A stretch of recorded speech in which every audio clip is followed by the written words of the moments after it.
अच्छी घी वाला। एक गांव में मक्खीलाल नाम का एक आदमी रहता था। उसकी बहुत बड़ी दूध की दुकान थी। उस दुकान में वो दूध, दही और अन्य कई प्रकार की चीजें रखता था। अरे ये क्या, आज इतनी मक्खियाँ कहाँ से आ गई? अरे किसी के देखने से पहले इसे निकाल लेता हूँ। मक्खीलाल बहुत कंजूस था। ओ मक्खीलाल चाचा, मुझे 2 किलो घी देना। हाँ बेटा, अभी देता हूँ।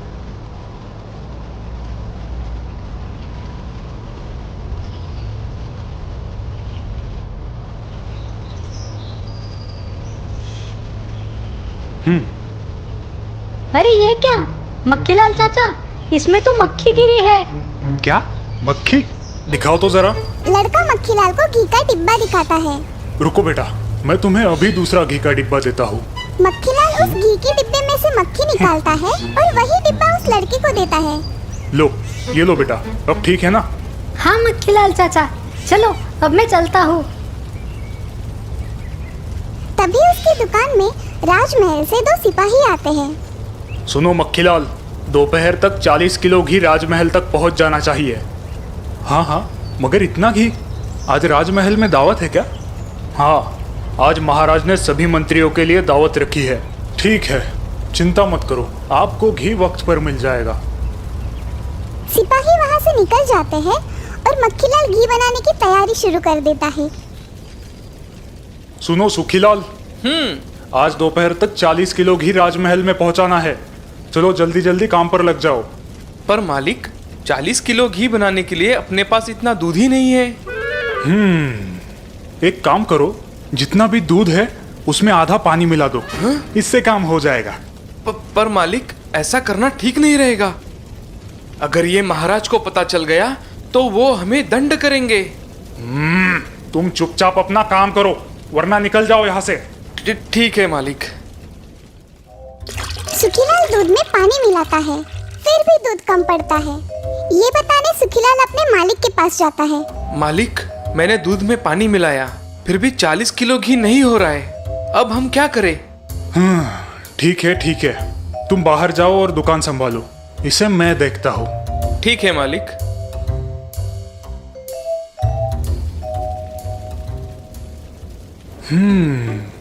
क्यों ना मैं इसमें वनस्पति तेल मिला दूं? मक्खीलाल पास ही में रखा वनस्पति तेल का डिब्बा उठाता है और घी में मिला देता है। वह घी का डिब्बा पूरा भर देता है। हाँ, अरे वाह, मेरा काम तो हो गया। अब इसे जल्दी राजमहल पहुंचाना होगा। मक्खीलाल घी का डिब्बा लेकर राजमहल जाता है और उसे देकर वापस घर आता है। सारे मंत्री राजमहल की दावत में आते हैं। दावत बड़ी शानदार होती है। राजा सभी मंत्रियों की खूब मेहमान नवाजी करता है। सभी मंत्री भरपेट खाना खाते हैं। खाना हो जाने के बाद सभी मंत्री राजा से मिलकर अपने घर निकल जाते हैं। उपहार के तौर पर राजा सभी मंत्रियों को एक एक मिठाई का डिब्बा देता है। अरे वाह, कितनी अच्छी सुगंध आ रही है। थोड़ी मिठाई मैं भी चख लेता हूँ। राजा ने बड़े मजे से वो मिठाई खाई। राजा की तरह मंत्रियों ने भी मिठाई का मजा लिया। मिठाई खाकर राजा बीमार पड़ जाता है। महाराज, सारे मंत्री भी आपकी तरह बीमार हुए हैं। क्या? ये कैसे हो सकता है? लगता है मिठाई में कुछ गड़बड़ थी।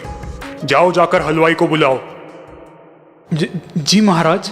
अरे ओ मूर्ख, तुमने ये कैसी मिठाई बनाई? तुम्हारी मिठाई खाकर सभी लोग बीमार पड़े हैं। महाराज, मैंने तो सभी चीजें बराबर डाली थी।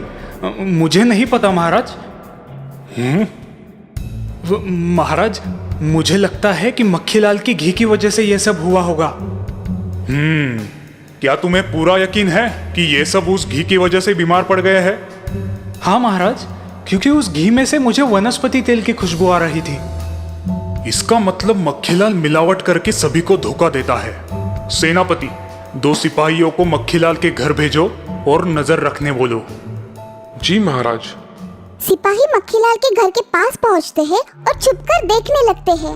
मक्खीलाल घी में वनस्पति तेल मिला रहा था। अरे ये क्या? ये मक्खीलाल तो मिलावट करके सभी लोगों को फंसा रहा है। हाँ, हमें इसे रंगे हाथ पकड़कर महाराज के पास लेके जाना चाहिए। हाँ हाँ, चलो जल्दी। सिपाही मक्खीलाल के घर जाते हैं और उसे रंगे हाथ पकड़ते हैं। घी में मिलावट करते हो? चलो चलो अब महाराज के पास चलो। नहीं, मुझे माफ कर दो। चलो, तुम्हें जो भी कहना है महाराज के सामने कहना।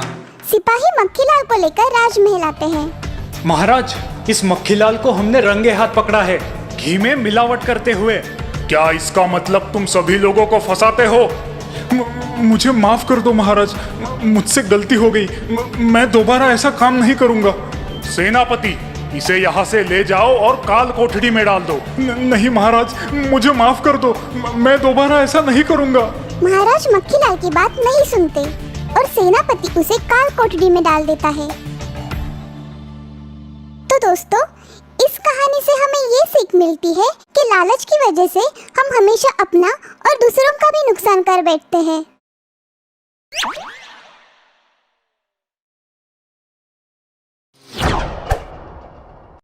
आलसी ब्राह्मण। एक गांव में रामनारायण नाम का एक ब्राह्मण अपनी सुंदर और होशियार पत्नी के साथ रहता था। ब्राह्मण को किसी भी चीज की कमी नहीं थी। उसके पास बहुत बड़ी उपजाऊ जमीन थी जिसमें वो जो चाहे उगा सकता था। लेकिन एक बात थी कि रामनारायण बहुत आलसी था। वो जल्दी उठकर स्नान करता, खाना खाता और फिर सो जाता था।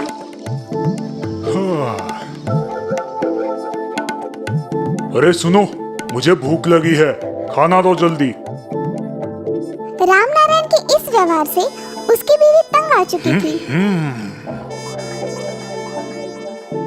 चलो, अब जल्दी से खाना खाकर खेत चलो, आज फसल काटनी है। पत्नी की बातों को नजरअंदाज कर रामनारायण खाना खाकर सो जाता है। अरे ये क्या, तुम वापस सो गए? उठो जल्दी और खेत में चलो, हमें फसल काटने जाना है। पत्नी की बात का ब्राह्मण पर जरा भी असर नहीं होता। वो अपनी पत्नी की तरफ एक आंख खोलकर देखता है और वापस सो जाता है। हे भगवान, इनका आलस कब खत्म होगा? लगता है मुझे आज भी अकेले ही खेत जाना पड़ेगा। बेचारी पत्नी अकेले ही खेत जाती है और काम करने लगती है। वहाँ पर एक साधु आता है। सुनो बेटी, मुझे बहुत भूख लगी है, क्या मुझे कुछ खाने को मिलेगा? हाँ हाँ महाराज, लेकिन आपको हमारे घर आना होगा। हाँ। रामनारायण की पत्नी साधु को अपने घर ले जाती है। रामनारायण उस साधु को देखता है और भागते हुए उसके पास जाता है। रामनारायण साधु को पूरे आदर से घर के अंदर ले जाता है।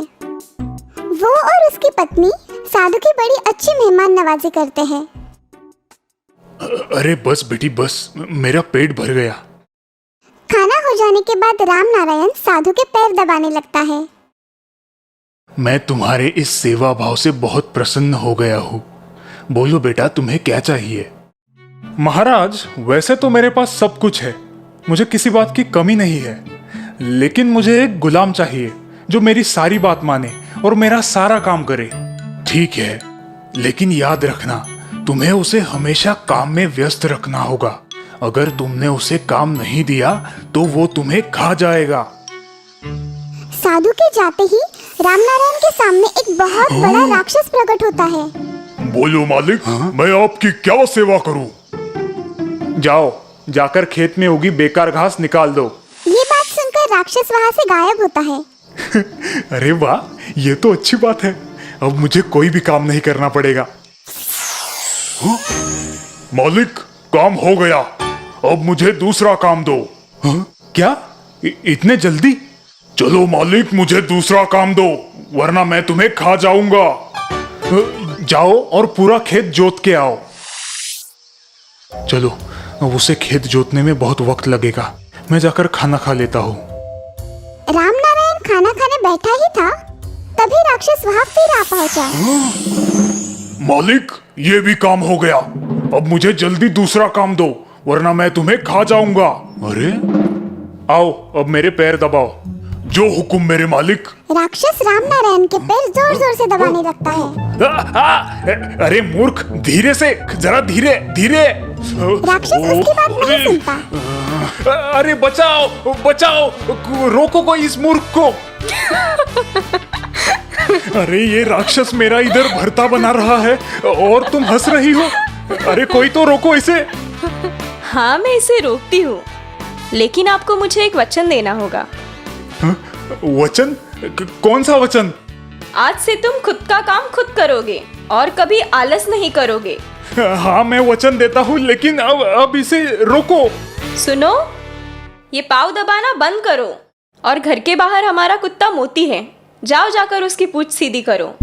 जी मालकिन। राक्षस बाहर जाकर कुत्ते की पूंछ सीधी करने में लग जाता है।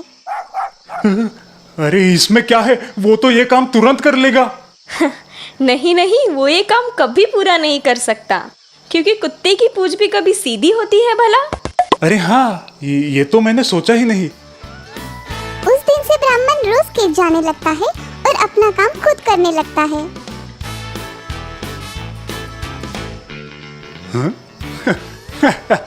तुम अभी भी पूंछ ही सीधी कर रहे हो।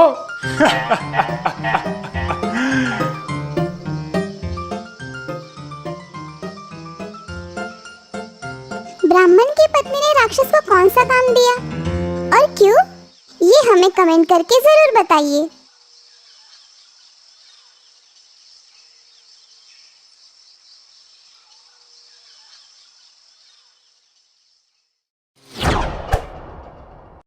सोने का चूहा। पाटलिपुत्र नगरी में धर्मदत्त नाम के व्यापारी की एक बड़ी सी मिठाई की दुकान थी। उस दुकान की मिठाई बहुत प्रसिद्ध थी। भाई धर्मदत्त, मिठाई का तो कोई जवाब नहीं। पूरे पाटलिपुत्र में इस मिठाई जैसा स्वाद कहीं पर भी नहीं मिलता। शुक्रिया। नहीं, मुझे चाहिए मिठाई। पिताजी, मुझे मिठाई चाहिए। मिठाई खरीदने के लिए हमारे पास पैसे नहीं है बेटा। धर्मदत्त स्वभाव से बहुत दयालु था, वो हर किसी की मदद करता। पर मालिक, हमारे पास आपको देने के लिए कुछ नहीं है। कोई बात नहीं, मेरा बेटा भी इसी के उम्र का है। और हाँ, अगर देने के लिए कुछ नहीं है तो तुम्हारा आशीर्वाद ही दे दो। भगवान आपको और आपके परिवार को सदा खुश रखे। जहाँ एक तरफ लोग धर्मदत्त और उसके परिवार को आशीर्वाद देते थे, वहीं दूसरी तरफ उसके दो छोटे भाई मन ही मन उसकी तरक्की से जलते थे। अरे इसी तरह ये मुफ्त में मिठाई बांटेगा तो जल्द ही दुकान का दिवाला निकल आएगा। भाइयों के इस स्वभाव की धर्मदत्त को जरा भी भनक नहीं थी। वो अपने भाइयों से उतना ही प्यार करता था जितना वो अपनी पत्नी सुशीला और अपने बेटे कुमार से करता था। धर्मदत्त के दोनों भाई और उनकी पत्नियां धर्मदत्त के साथ एक ही मकान में रहते थे। दोनों भाइयों के भविष्य को लेकर धर्मदत्त चिंतित था। उसे अपना व्यापार बढ़ाना था और उसी सिलसिले में एक दिन वो नदी से होकर बाहर गांव जा रहा था। अचानक नदी में तेज बाढ़ आई और धर्मदत्त की नाव उलट गई। धर्मदत्त की मृत्यु हो गई। धर्मदत्त की मृत्यु के बाद उसके दोनों भाई उसकी दुकान और मकान पर कब्जा कर लेते हैं। अब इस घर पर तुम्हारा कोई अधिकार नहीं, निकल जाओ यहाँ से। भाइयों के इस बर्ताव से सुशीला बहुत दुखी हो जाती है और शहर छोड़कर एक छोटे से गांव में आकर रहने लगती है। सब कुछ खो देने के बावजूद भी सुशीला हार नहीं मानती। वो लोगों के घर में बर्तन मांजकर अपना गुजारा करती है। अरे ये क्या, अभी तक बर्तन ही मांज रही हो? जल्दी करो, तुम्हें ये कपड़े भी धोने हैं। अरे अभी तक काम खत्म नहीं हुआ और ये कपड़े कौन धोएगा? भगवान, तुम तो बड़ी आलसी निकली। माँ का ये हाल मैं नहीं देख सकता, मुझे जल्द ही कुछ करना पड़ेगा।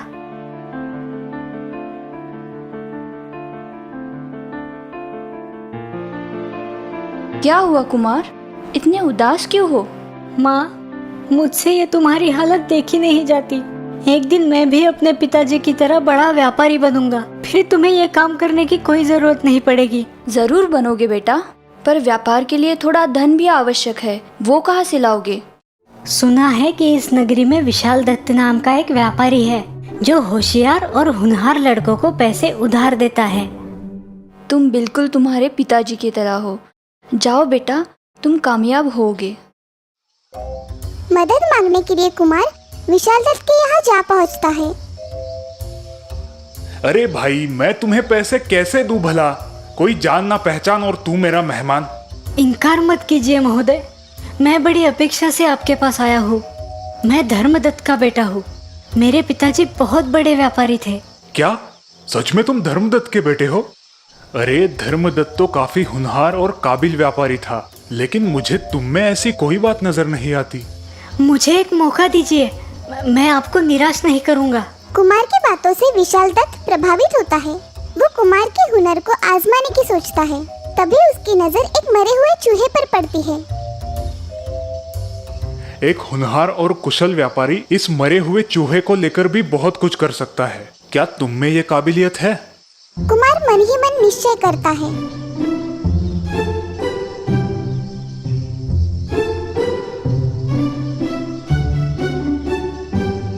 जी आभारी हूँ महोदय, मैं मरे हुए चूहे से ही काम चला लूंगा। कुमार मरा हुआ चूहा लेकर वहाँ से निकल पड़ता है। अरे रास्ते में एक मूंगफली बेचने वाले दुकानदार की बिल्ली बहुत उछल कूद कर रही थी। अरे कोई इस बिल्ली का मुंह बंद करेगा? परेशान कर दिया है इस बिल्ली ने। तभी कुमार वो मरा हुआ चूहा लेकर उस दुकानदार के पास जाता है। महोदय, मुझे लगता है कि आपकी बिल्ली को भूख लगी है। मेरे पास ये मरा हुआ चूहा है जो मैं इसे खाने के लिए दे सकता हूँ। जल्दी दे दो भाई। लेकिन उसके बदले 4 मुट्ठी मूंगफली आपको मुझे देनी होगी। ठीक है, पहले उस बिल्ली को चुप कराओ यार। कुमार वो मरा हुआ चूहा बिल्ली के सामने रखता है। बिल्ली चूहे पर झपट पड़ती है। दुकानदार खुश होकर कुमार को 4 मुट्ठी मूंगफली दे देता है। मूंगफली लेकर कुमार निकल पड़ता है। रास्ते में उसे कुछ लकड़हारे नजर आते हैं जो काफी भूखे हैं। कुमार लकड़हारों को मूंगफलियां देता है। लकड़हारे खुश होकर मूंगफलियां खाते हैं। शुक्रिया बेटा, पर हमारे पास तुम्हें देने के लिए कुछ नहीं है। मैं लकड़ियों से ही काम चला लूंगा। लकड़हारे कुमार को लकड़ियां देते हैं। वो लकड़ियां कुमार बाजार में जाकर बेचता है और मिले हुए पैसों से वो और मूंगफलियां खरीदता है। वो मूंगफलियां जाकर लकड़हारों को देता है। लकड़हारे उसे दोबारा लकड़ियां देते हैं। ऐसा कई दिनों तक चलता है। आखिर कुमार उस शहर का बड़ा लकड़ियों का व्यापारी बन जाता है। कुमार की ये तरक्की देख माँ बहुत खुश हो जाती है। अपनी मेहनत और होशियारी से कुमार बहुत सारा पैसा कमा लेता है। इसे कहते हैं बाप से बेटा सवाई। इसने तो धर्मदत्त का नाम और भी रोशन कर दिया। सही कहा भाई, बेटा हो तो कुमार जैसा। प्रणाम महोदय, प्रणाम। लेकिन माफ कीजिए, मैंने आपको पहचाना नहीं। मैं कुमार, धर्मदत्त का बेटा, जिसे आपने एक मरा हुआ चूहा दिया था। ओह, उसका ऋण मैं चुकाने आया हूँ। कुमार एक छोटा सा बक्सा विशाल दत्त के सामने रख देता है जिसमें एक सोने का चूहा है। तुम वाकई में बहुत होशियार और होनहार निकले। कुमार बेटा, इस सोने के चूहे पर सिर्फ और सिर्फ तुम्हारा अधिकार है। ये तुम्हारी मेहनत और लगन का प्रतीक है, इसलिए तुम इसे अपने पास रखो। तुमने एक मरे हुए चूहे से अपना उत्कर्ष साधा है, इसीलिए तुम्हें आज से मूषकवाणी नाम से ही जाना जाएगा और तुम्हारे कीर्ति का डंका चारों देशों में बजेगा। ये मेरा तुम्हें आशीर्वाद है।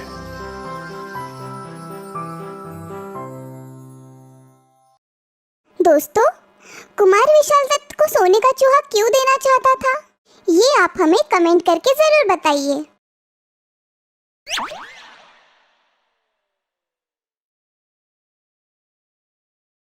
दोस्तों, आपको हमारी स्टोरी कैसी लगी, हमें कमेंट करके जरूर बताइए। इस स्टोरी को लाइक और शेयर करें और हाँ, हमारे चैनल को सब्सक्राइब करना ना भूलें। Thank you.